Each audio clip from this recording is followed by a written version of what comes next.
m'entendez pas bien?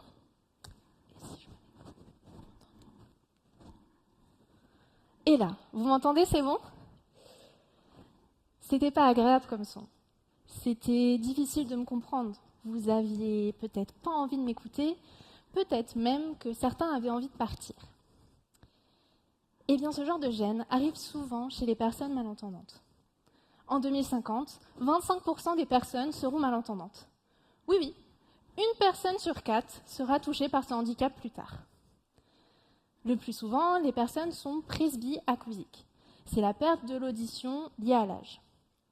À l'intérieur de votre oreille, vous entendez grâce aux cellules ciliées.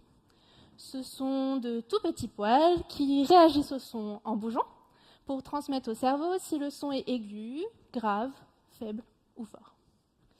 Mais avec le vieillissement et l'exposition au bruit, ces cellules ciliées peuvent s'abîmer jusqu'à ne plus répondre au son.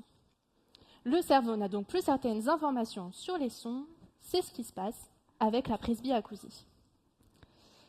Et vivre sans ces petits poils, eh bien c'est pas facile. Dans une discussion, tout devient compliqué à comprendre, surtout lorsqu'il y a du bruit autour. À force de s'épuiser à essayer de comprendre, les personnes presbyacousiques peuvent avoir tendance à s'isoler. Lorsqu'elles sont diagnostiquées, elles peuvent porter des appareils auditifs qui améliorent leur audition.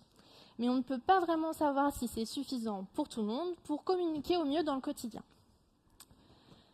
Dans mon laboratoire, un système de capteurs a été imaginé.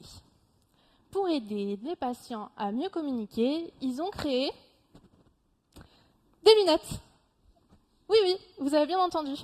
Ces lunettes sont munies de micros et de capteurs de mouvement qui permettent de savoir ce qui se passe dans l'environnement des patients. On peut savoir si la personne a plutôt tendance à monopoliser la parole ou au contraire à s'isoler dans une conversation. Si elle arrive rapidement à savoir où est la personne qui est en train de lui parler, ou encore si elle se déplace souvent dans sa journée. Mon travail est d'extraire toutes ces informations à partir des signaux des capteurs des lunettes en créant un programme informatique. Par exemple, lorsqu'une personne parle au porteur des lunettes, mon programme doit calculer en combien de temps le porteur va se tourner vers elle.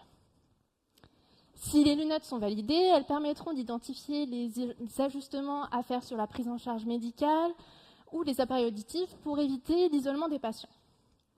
Il leur sera alors plus facile d'aller au cinéma, de suivre une discussion en repas de famille ou bien de passer un appel avec des amis. Ce qui veut dire que vous porterez peut-être plus tard des lunettes, non pas pour mieux voir, mais pour mieux entendre. Mais bon, en attendant, prenez quand même bien soin de vos oreilles.